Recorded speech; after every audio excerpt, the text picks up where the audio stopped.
السلام عليكم ورحمة الله تعالى وبركاته. تحية طيبة لكل متتبعي قناة طيور ريان. معكم محمد في فيديو جديد تتم لسلسلة سؤال جواب. هنالك سؤال لأحد الإخوة يقول: ما هو علاج العرق الأزرق من فضلكم؟ قرأوا لي الكومنتير ديال الإخوان. أول كومنتير يقول: 5 قطرات فلاجيل في مشربية مدة 5 أيام والله هو الشافي. فلاجيل دواء بشري أو من عند حانوت بيع العصافير؟ أخي، فلاجيل دواء بشري. يوجد أقراص 500 ملغ، كتسوى تقريبا 50 درهم عندنا في المغرب، وكاينة أقراص 250 ملغ كدير 25 درهم. بالنسبة للطريقة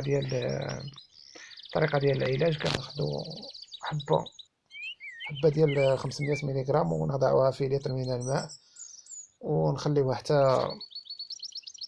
حتى تذوب في اللتر ديال الماء، وكنعمرو المشربية وكنعطيوها للطير كل نهار. يجب تغيير الماء. فلاجيل 4 أو 5 قطرات في مشربية مدة 5 أيام، الماء يغير يوميا. هذا جواب ديال أحد الإخوة يهدرنا على فلاجيل سائل. فلاجيل بالتجربة: قطرلو قطرة في فمو، 5 قطرات في نصف مشربية مدة 6 أيام.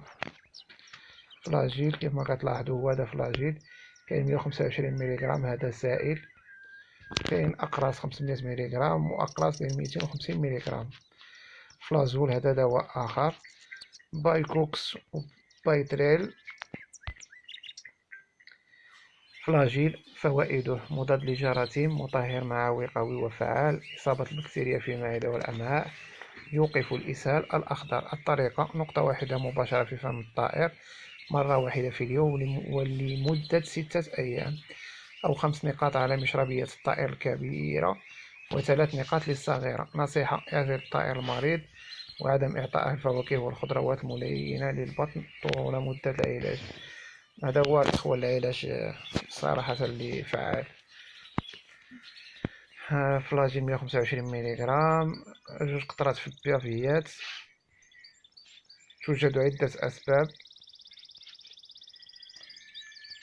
جواب آخر لأحد الإخوة يقول: أخي، العرق الأزرق له عدة أسباب، يجب معرفة الأسباب ثم يتم العلاج. من بين الأسباب: نقص فيتامينات، خروج طائر من فترة علاج من مرض آخر، إرهاق بعد التزاوج، وجود سموم أو جراثيم في أمعاء الطائر، نقص النظافة والأكل غير نظيف، إلى آخره. من الأدوية الفعالة: سيلفا، بايكوكس، فلاجيل، طبعا مع تقديم الفيتامينات والبكتيريا النافعة والأحماض بعد العلاج بالتوفيق. شكرا أخي على المعلومات. حقيقة هذا جواب مقنع ديال هذا الأخ هذا. هنالك أخ آخر يقول: منقوع الجزر والحلبة بالجريب. أخ آخر يقول: أعطيلو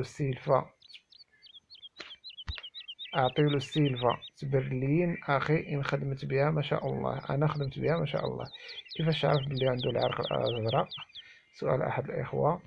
هنالك أخ آخر يقول: فلاجيل أخويا، أنا مجربو أخويا.